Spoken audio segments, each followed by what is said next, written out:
Salut à tous, c'est Gilonnaire. Aujourd'hui, petite vidéo assez sombre, assez triste. Je voulais vous la faire avant, mais parce que j'attendais un petit peu des news, mais au final pas grand-chose. On va parler bien évidemment de Haru Invest que j'utilisais depuis, je viens de vérifier 506 jours, donc quand même pas mal de temps.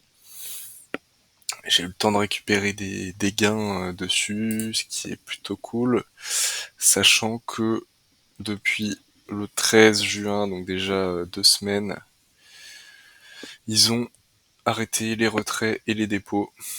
Donc c'est plutôt les retraits qui nous intéressent de notre côté, mais voilà. Il y a eu une news le 13 comme quoi ils arrêtaient les deposits et withdrawals suite à des problèmes avec leurs partenaires. Donc ici on n'en savait pas beaucoup. Et en fait le problème c'est qu'aujourd'hui on n'en sait toujours pas beaucoup. Donc on voit qu'il y a eu tout un tas de news, donc après ils ont démenti que c'était pas qu'ils se barraient pas avec la caisse quoi. Parce que surtout qu'ils avaient supprimé leur compte Twitter. Ils avaient fait pas mal de choses, probablement des choses plutôt pour se protéger juridiquement. C'est ce que pensent certains. Je suis pas un expert en droit, mais ça me paraît plausible. Et donc voilà, beaucoup de rumeurs. Donc ils ont démenti. Après, ils ont commencé à sortir des news sur ce qui se passait. Euh, et donc effectivement, il y a BS Holdings qui était un des partenaires avec qui ils travaillaient, euh, qui a donné des faux rapports par rapport à leurs informations, à leurs résultats. Et donc bien évidemment, ils seraient en procédure contre eux. Et globalement, tout ce qu'on a à la suite, c'est du blabla. Ils disent plus ou moins toujours la même chose. On sait pas encore ce qui va se passer avec les fonds. On sait pas non plus combien il y a eu de fonds qui étaient sur cette plateforme parce qu'ils disaient qu'ils travaillaient avec un nombre de partenaires. Je sais plus exactement combien, mais ils travaillaient pas que avec BS Holdings. Et donc ça correspondait à peu près à 10% des fonds sur chaque plateforme. Donc potentiellement sur une seule plateforme, seulement 10% des fonds. Après voilà, euh, est-ce que c'est la vérité? Je ne sais pas.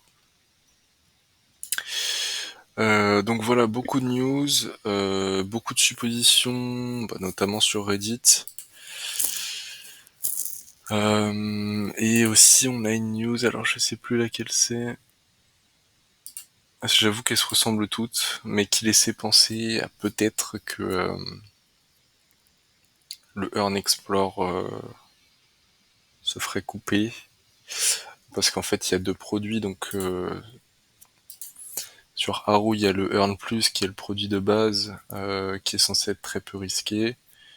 Et on a le Earn Explore, qui est censé être un peu plus risqué, mais qui procure des rendements plus élevés.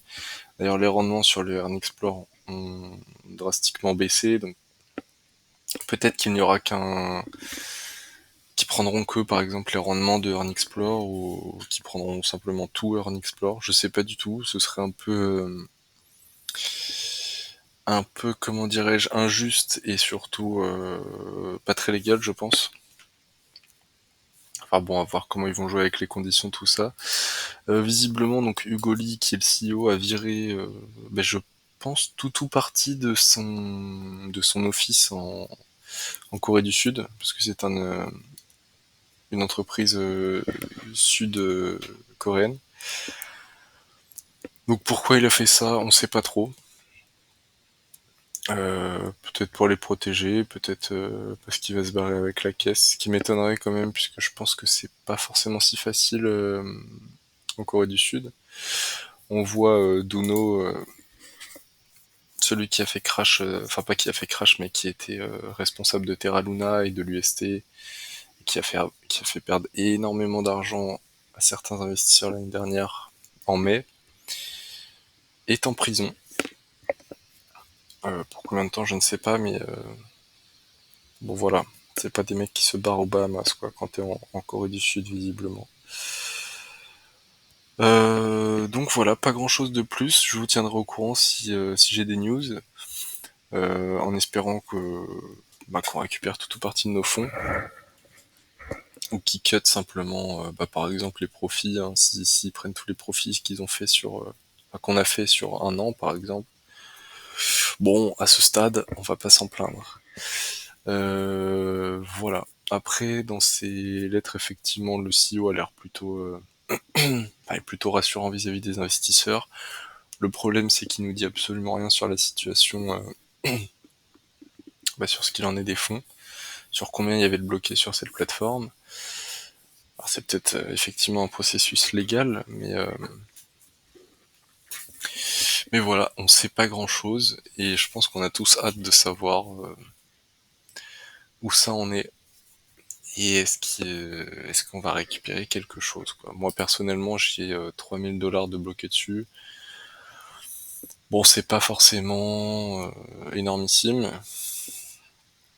mais si on peut les récupérer, on les récupère, hein. Oui, ce qui est bizarre, c'est qu'ils avaient lancé en plus, c'est vrai que je vois ça maintenant, c'est un peu leur activité de minage, donc je ne sais pas trop. On verra ce qu'il en est, je vous tiendrai au courant. Et puis, désolé pour ceux qui ont perdu de l'argent, mais tout n'est pas fini. Peut-être qu'on les reverra un jour. Voilà, bonne soirée à tous.